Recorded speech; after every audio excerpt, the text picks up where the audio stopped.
Since the earliest times, man has venerated the element of fire above all others. Even the most untutored savage seems to recognize in the flame something closely resembling the volatile fire that he believes dwells within his soul.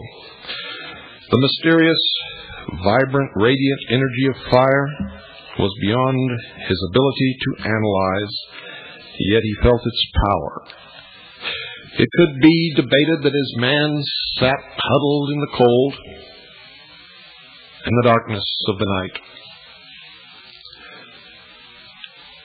watching as lightning struck a tree, and the tree burst into flames, that man in his primitive form believed that he saw the presence of God.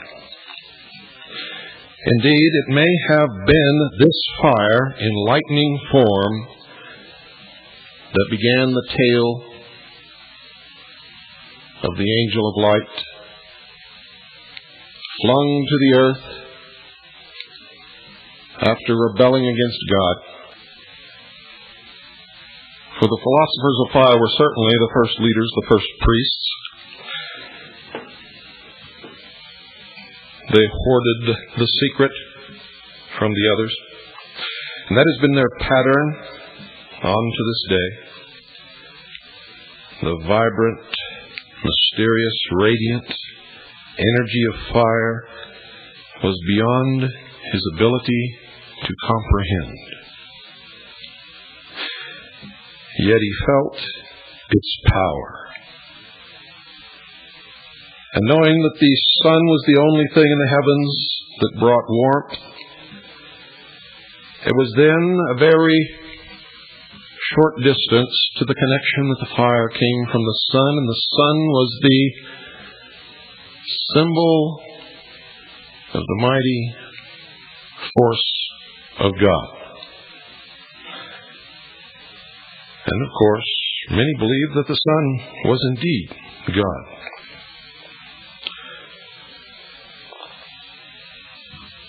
The fact that during thunderstorms, fire descended in mighty bolts from heaven, felling trees and otherwise dealing destruction, caused the primordial human being to recognize in its fury the anger of God.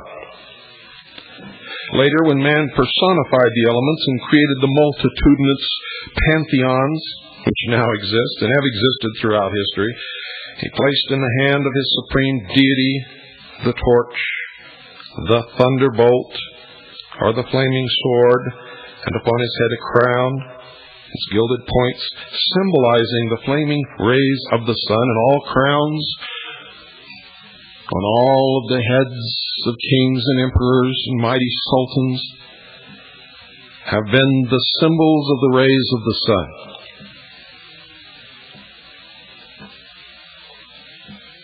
Mystics have traced sun worship back to early Lemuria and fire worship to the origin of the human race. In fact, the element of fire controls to a certain degree both the plant and the animal kingdoms, and is the only element which can subjugate the metals. And, indeed, without the sun there would be no life on this planet.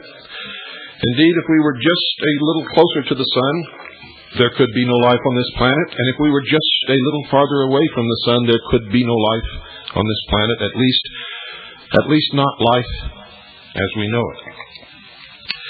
Either consciously or instinctively, every living thing honors the orb of day. The sunflower always faces the solar disk. The Atlanteans were sun worshippers, they say in the legends of Atlantis, while the American Indians, or remnants at least of the earlier Atlantean people, they say in the mysteries, still regard the sun as the proxy of the supreme light giver. And many early peoples believed that the sun was a reflector rather than the source of light, reflecting the power and the beauty and the energy of God himself. And it is evidenced by the fact that they often pictured the sun god as carrying on his arm a highly polished shield on which was chased the solar face. Now this shield, ladies and gentlemen, catching the light of the Infinite One, reflected it to all parts of the universe. During the year, the sun passes through the 12 houses of the heavens, where, like Hercules, it performs 12 labors. The annual death and resurrection of the sun has been a favorite theme among unnumbered religions. The names of nearly all the great gods and saviors have always been associated with either the element of fire, the solar light, or its correlate, the mystic and spiritual light invisible, what you may now call the ether. Jupiter, Apollo, Hermes, Mithras, Bacchus, Dionysius, Odin, Buddha, Krishna, Zoroaster, Zarathustra, Fohai, Eo, Vishnu, Shiva, Agni, Balder, Hiram Abiff, Moses, Samson, Jason, Vulcan, Uranus, Allah, Osiris, Ra, Bel, Baal, Nebo, Serapis, and King Solomon, Sol, On, are some of the numerous deities and supermen whose symbolic attributes are derived from the manifestations of the solar power, and whose names, ladies and gentlemen, indicate their relationship to light and fire. For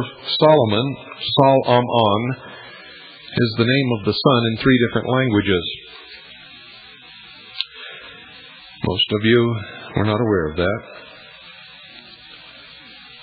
Discovering the plans of the gods, Prometheus, in whose heart was a great love for struggling humanity, determined to bring to mankind the divine fire which would make the human race immortal, so that not even the gods could destroy it. So Prometheus flew to the home of the sun god, and, lighting a tiny reed with the solar fire, he carried it to the children of the earth, warning them that the fire should always be used for the glorification of the gods and the unselfish service of each other.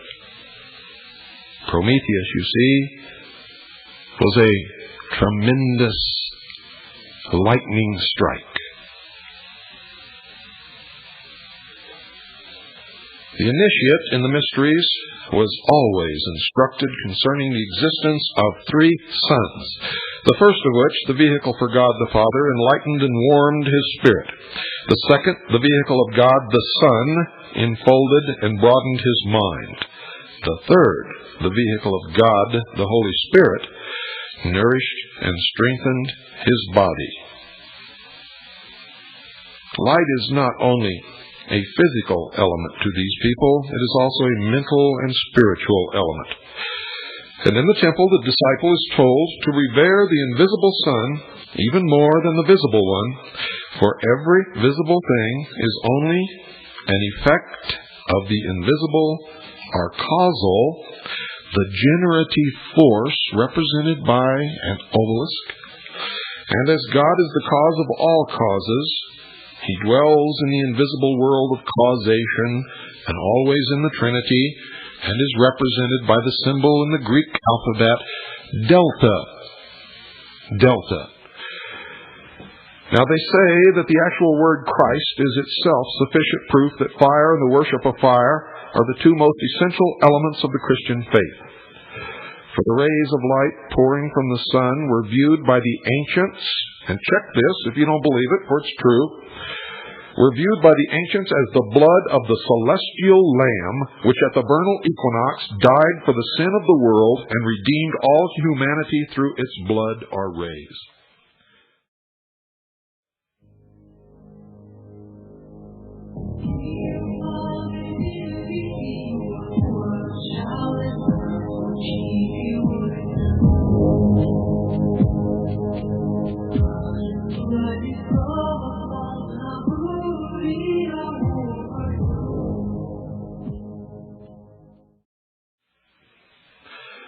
The philosophers taught that the planet Mars, under the control of its regent Samael, was the transmuted sin body of the solar logos, which originally had been the dweller on the threshold of the divine creature, whose energies are now distributed through the fire of the sun.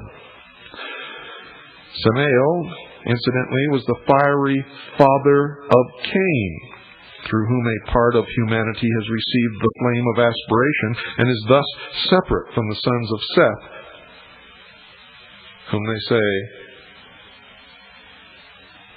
was fathered by Jehovah.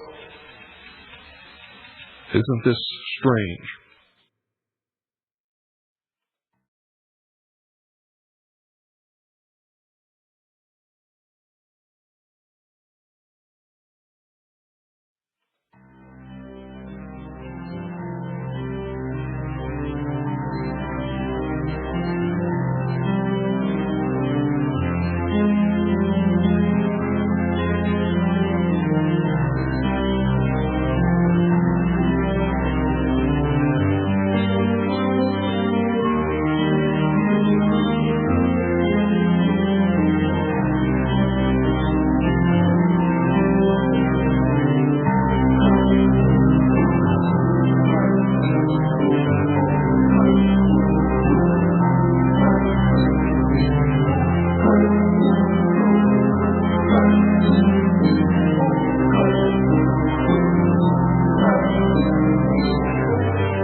You